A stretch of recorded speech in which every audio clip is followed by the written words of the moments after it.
You're listening to a CNA podcast.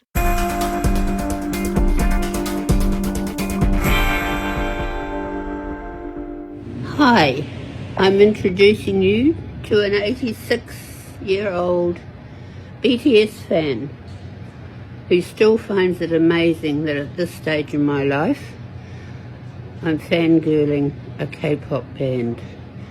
But since discovering them 4 years ago, they have filled in a gap in my life. I'm on my own, I'm disabled. That's Marlon Booth, a fan in New Zealand. She passed away last year, and right until the end, at the age of 87, she was crazy for K-pop. Age does not dictate the music you enjoy. BTS fans, or ARMY, come from every walk of life, from every corner of the world, and it's that incredible appeal that has catapulted them to record-breaking success and musical milestones. It's also that golden touch that South Korea is hoping to bank on as it tries to revive its slumping economy. You see, the boys of BTS, they were on hiatus. They were undergoing mandatory military duty in South Korea for 18 to 21 months. Now, though, they're back, and the country has a lot riding on them. I'm Teresa Tang. CNA Senior Correspondent Lim Yun Suk joins me today. And yes, we are getting paid to talk K-pop. We're going to go through the impact of the band's return on the capital Seoul and also wider South Korea. Hi, Yun Suk. How are you? Happy to see you again. Hello. Hi, Teresa. Nice to talk to you again. And something, on a topic that's lighter. Yeah. Now, I hope I don't get canceled for sharing this bit of information, but I'm not really a BTS fan. I mean, their music is good, I'd say. I don't go crazy over them. My friends, though, even their young children, are just obsessed. How about you?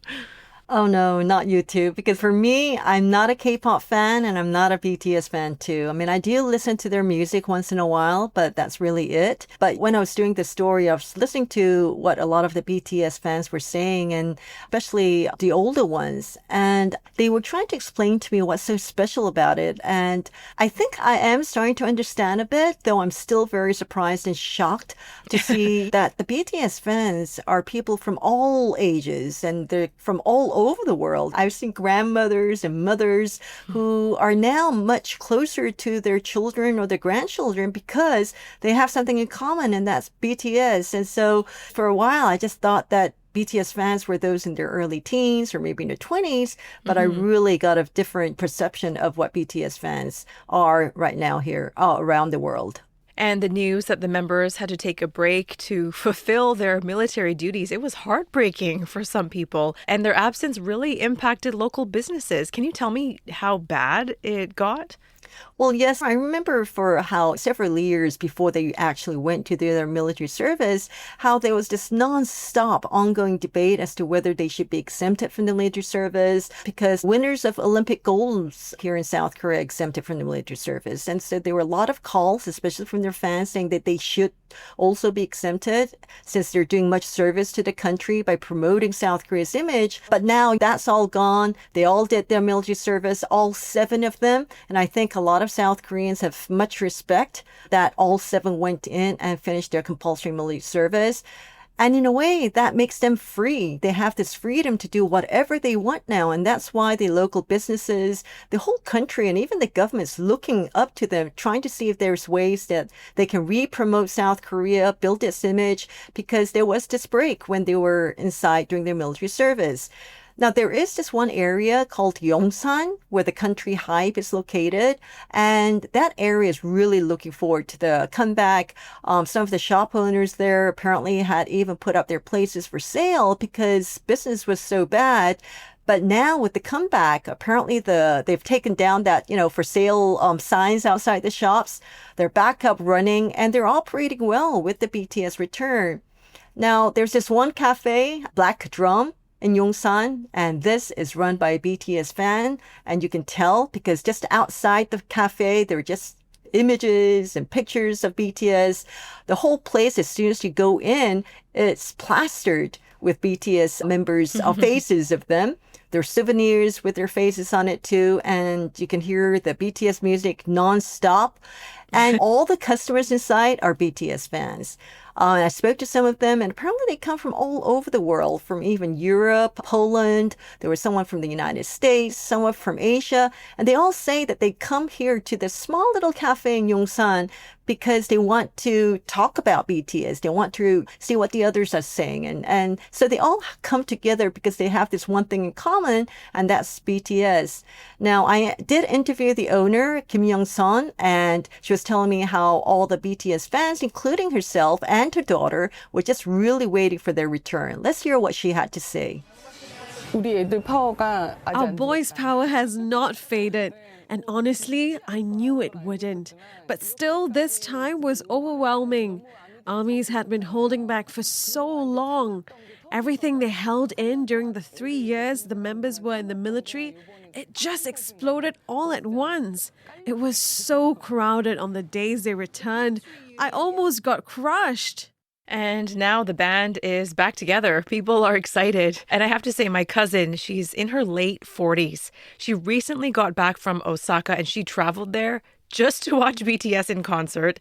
And it speaks to the pull factor that South Korea is hoping to capitalize on. Get people traveling to the home of K-pop. What is it about ARMYs, the fans, that make them so loyal, Yun Suk? I don't think I have the answer to that yet. I'm still learning and I'm still trying to figure out.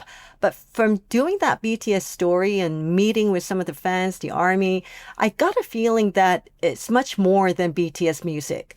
I mean, the BTS fans have talked about how it's the lyrics of those songs that they can relate to. And many have talked about how the lyrics, the messages that BTS sends have helped them through very difficult times. And there's this one message, and I'm sure you've heard it, but the thing about loving oneself.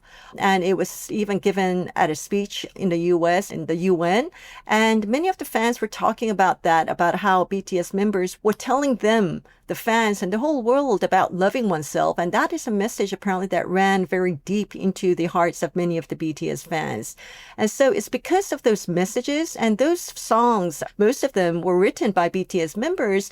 And so I think those messages that the BTS members are able to put out there in the world that allows all these fans from all over the world and all ages to come together. And so it's not just a Korean message. It's not just a Korean K-pop band, but it's really a global message related to everyone around the world. And I think that's really just a very small, tiny part of the reason why BTS fans are able to come together, be loyal to their idols, BTS. And many of them are now just hoping that with them finishing their military service, that there'll be more concerts and much more from BTS, the group. And we did go to one of the festivals that were happening here in June. And this is what some of the fans said.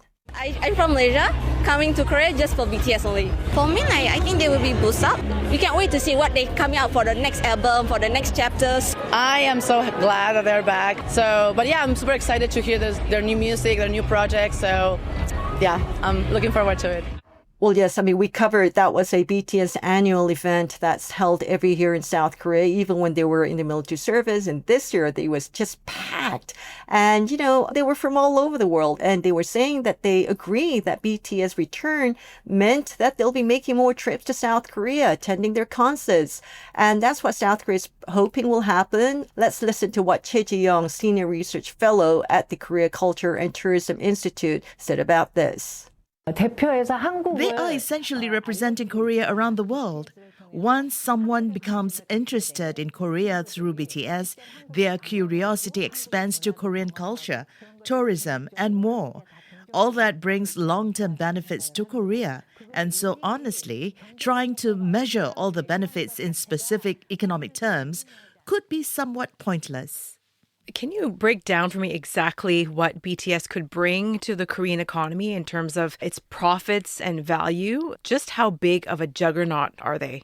When I ask experts about that, I'm told that it's huge, but right now there are no specific data, numbers on how much they could bring in now that all the members are back and finished with their military service. But we do have data back in 2019 when they were together then, and apparently BTS brought in about 4.7 billion US dollars. That's about 0.3% of South Korea's GDP, and so it's huge.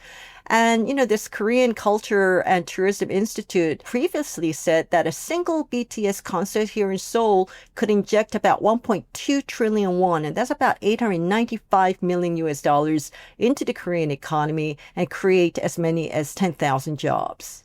The globalization of K-pop has really been astounding to watch, and it still amazes me how you have non-Korean speaking fans, Yun Suk, who sing along to these Korean lyrics. Do you think their success can be replicated? Can South Korea count on other K-pop exports to have the same impact? Well, before BTS, South Korea had other groups too. There were other K-pop groups that were popular outside of Korea too. I don't know if you heard of Big Bang, and that was big. Yeah. Right. Big Bang was huge, and they were being called the king of K-pop at the time. And then there was the Girls' Generation around 2007. The song Nobody, like nobody Yeah. but you, right? And there was this huge dance movement that was followed by fans all over the world. And that was a huge success too. And so it's not just because of BTS that K-pop is out there. And recently there's been this Netflix K-pop inspired movie called Demon Hunters. Have you seen it? Oh my gosh, all the kids are talking about it. I know everyone's talking about it. I've started watching it. I haven't been able to finish it, but I had to watch it because everyone's talking about it right now. And apparently this movie had about more than 26 million views in just 1 week, in that week of July 21st. And so, yes, Teresa, this K-pop is huge. And it really amazes me about how fans who don't speak a word of Korean are singing along the lyrics of these songs. And there are many people who do speak Korean, and I asked, where do you learn your Korean? And they said they learned it because they wanted to understand the lyrics of their idol groups. And then the Korean culture, many of them are learning more about Korean culture because they want to find out more about the homes of their idols. And so, yes, as you said, it is amazing. And this cultural soft power is really out there in action. And going back to your question about whether it can be repeated, I think in a way it can to some degree. And we do have, I don't know if you heard about like Stray Kids, New Jeans. There are groups out there right now with strong international attractions. But whether, they can be like BTS, I think it might be much harder to achieve.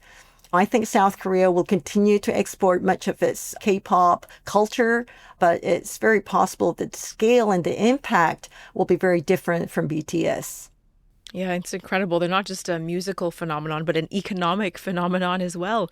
This was fun, Yun Suk, and I'm also so happy for ARMYs whose hearts are finally on the mend. Thanks for talking to me. Well, thank you, Teresa. I enjoyed this too. I don't usually do many K-pop stories, but I have learned a lot recently. And, I'll listen to more K-pop songs now. Find Yun Suk's reports on CNA.Asia and on YouTube. And don't forget, you can catch the TV episode of CNA Correspondent. It airs every Wednesday at 9:30 p.m. Singapore and Hong Kong time.